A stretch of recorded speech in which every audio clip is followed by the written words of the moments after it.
Aku ngejelasin in simplicity ya, karena nggak semua orang bisa ngerti bahasa-bahasa tertentu. Nah, jadi unit link ini adalah produk asuransi di mana terdapat dana tunai, ya kan? Nah, untuk setiap produk asuransi ini, hal yang mendasar itu, yang basic itu pasti ada yang namanya asuransi jiwa atau kematian. Santunan kematian yang bila mana ini bisa terbayarkan bila mana nasabah tertanggung mengalami risiko. Nah, ridernya ada banyak. Ada untuk yang asuransi rawat inap, kesehatan rawat inap rumah sakit, ada asuransi kecelakaan, ada asuransi cacat tetap atau cacat sebagian juga ada asuransi sakit kritis. Maksudnya sakit kritis untuk pengcoveran nilai dana tunai dan beberapa jenis manfaat lainnya. Nah, untuk hal yang tidak pasti, yakni manajer investasi atau fund manager. Nah, kenapa aku pilih Allianz? Nah, aku lihat siapa sih orang-orang yang ada di balik atau orang-orang atau instansi yang ada di balik fund manager Allianz itu. Nah, aku udah melihat ya, Allianz itu dana kelolaannya itu luar biasa banyak sekali dan RBC-nya itu besar sekali dan patutlah ya asosiasi insurance dunia itu menobatkan asuransi Allianz itu nomor 1 daripada yang lainnya karena memang mereka topangan modalnya itu terlalu besar, terlalu kuat dan dipastikan tidak akan pernah kolaps. Nah, untuk manajer investasi sendiri itu, aku udah melihat mereka tuh mengelola dana-dana. Nah, aku mau ngasih tips.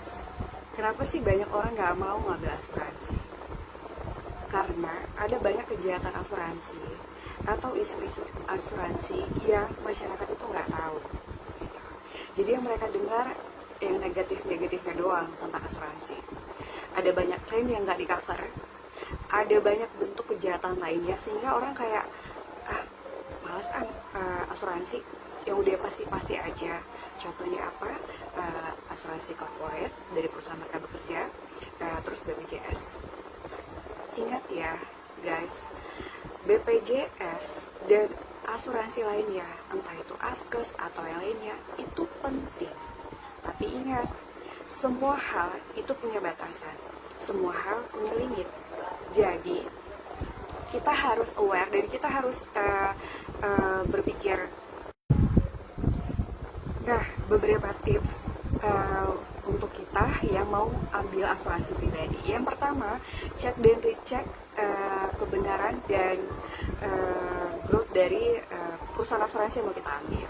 Jangan sampai kayak kasus-kasus, case-case yang udah terjadi, baik asuransi pemerintah juga bisa collapse, ya kan? Bukan berarti mereka menerima subsidi dari pemerintah, terus mereka bisa sustainable untuk jangka panjang gitu. Jadi yang pertama lihat, kalian bisa cek dan recheck dari laporan keuangan, dari bukti-bukti clipping koran atau testimoni dari orang-orang tentang perusahaan tersebut dalam hal mengklaim. Terus yang kedua adalah melihat produk tersebut. Jadi bedah review produk polis dari semua sisi. Contoh, kan? Asuransi, apa aja sih yang kalian tahu? Kan asuransi ada yang bendera merah, ada yang bendera biru, ada yang bendera hijau, ada bendera orange, ada bendera ungu. Jadi kalian nasabah asuransi bendera apa? Oh iya, bukan bermaksud untuk membandingkan, tapi kalau aku pribadi, aku dan keluarga adalah mantan nasabah bendera merah. Dan untuk 2 tahun terakhir ini, kita move ke asuransi bendera biru. Kenapa? The next videonya nanti aku jelaskan kenapa aku move ke bendera biru. Pastinya, untuk melakukan pemindahan, pasti sudah melalui beberapa proses yang sangat panjang, ya kan? Dan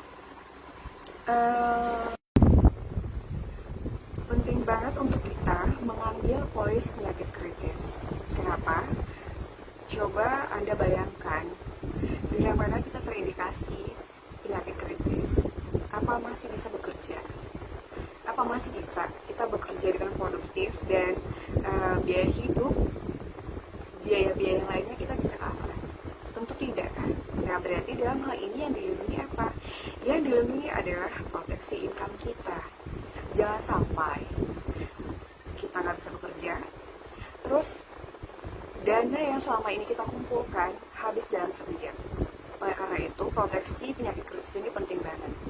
Karena asuransi, baik dari asuransi manapun maupun BPJS, nggak mungkin nggak cover yang namanya biaya hidup. Memberikan biaya santunan yang gede untuk kita bisa bertahan hidup. Oleh karena itu, penting banget untuk mengambil yang namanya proteksi. Well, alasan umum kenapa polis tidak bisa diklaim, yang pertama adalah kondisinya lapse. Jadi please cek dan recek kondisi dari polisnya. Masih aktifkah atau sudah lapse? Kalau sudah lapse, maka lakukanlah pemulihan. Caranya bagaimana? Ya hubungi agen masing-masing. Terus yang kedua, non-disclosure. Nah, jadi sama sekali nggak ada hal yang terungkap. Jadi nggak diungkapkan setransparansinya masing-masing gitu loh. Jadi term dan condition, klausula itu semuanya harus dibahas dan nasabah harus tahu produk yang dia beli gitu. Jangan sampai misexpectation. Apa yang dibeli beda, harapannya beda. Nah, itu nggak boleh ya. Nah, terus for the next adalah bagaimana. Yang kedua adalah review produk polis. Nah, di sini nasabah harus benar-benar tahu produk apa yang dia beli, ya kan? Preminya berapa, ya kan? Terus hal apa yang dia dapatkan, dan term dan condition yang bisa nasabah ketahui tentang polis yang dia ambil. Jangan sampai ada misunderstanding nih, nasabah ekspektasinya apa dan kebenaran dari klaim produk tersebut apa gitu. Contoh, dalam ekspektasi nasabah, polis tersebut itu nggak cover untuk yang namanya rawat inap rumah sakit. Ternyata setelah dilihat nggak ada. Atau nasabah mengalami sakit kritis, tapi ternyata di kontrak polis itu nggak ada. Nah, jadi itu yang kebenaran-kebenaran. Nah, pastinya ada beberapa parameter yang aku bandingkan untuk berpindah ke asuransi bendera biru. Dalam hal ini adalah Allianz. Allianz itu adalah asuransi yang nomor satu dalam semua sisi. Emang nomor satu. Setiap orang bisa ngeklaim brandnya masing-masing kalau mereka punya brand nomor satu. Tapi ini memang benar-benar udah kebukti banget. Yang pertama, yang dari awal itu aku bandingkan adalah dengan premi yang sama, di tempat yang sebelumnya aku dapat nilai uang pertangguhan sekian. Tapi pada saat aku di Allianz, aku bisa dapat 3 bahkan sampai 7 kali lipatnya. Jadi intinya adalah Allianz adalah asuransi. Nah, di Allianz itu premi murah, bisa beli produk yang manfaatnya gede. Jadi dalam hal ini uang kecil bisa ngebeli uang gede. Jadi premi yang kita pasang di asuransi tertentu belum tentu bisa ngebeli manfaat senominal tertentu. Tapi untuk di Allianz, aku memperoleh uang pertangguhan yang cukup besar. Jadi bisa 3-7 kali lipat. Dan ini nggak bullshit, ini benar adanya dan bisa dibuktikan. Jadi kita bisa nge-compare setiap fasilitas yang ada di berbagai asuransi. Terus yang kedua dalam hal koordinasi manfaat. Nah, aku mau jelaskan kalau koordinasi manfaat itu adalah, misal nih di asuransi A nge-covernya cuma segini, terus mau gunain asuransi yang lain. Nah, berarti ada interaksi, berarti ada koordinasi manfaat. Nah, jadi untuk dalam sebuah polis itu ada hal yang pasti didapatkan oleh nasabah, ada hal yang tidak pasti didapatkan oleh nasabah. Yang pertama yang pasti itu adalah santunan jiwa kematian atau rider lainnya.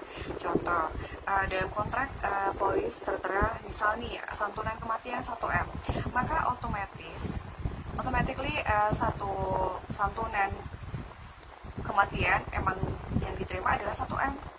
Nah, terus nilai kesehatan atau manfaat kamar. Nah, itu juga sudah pasti bisa dipastikan di cover seperti itu.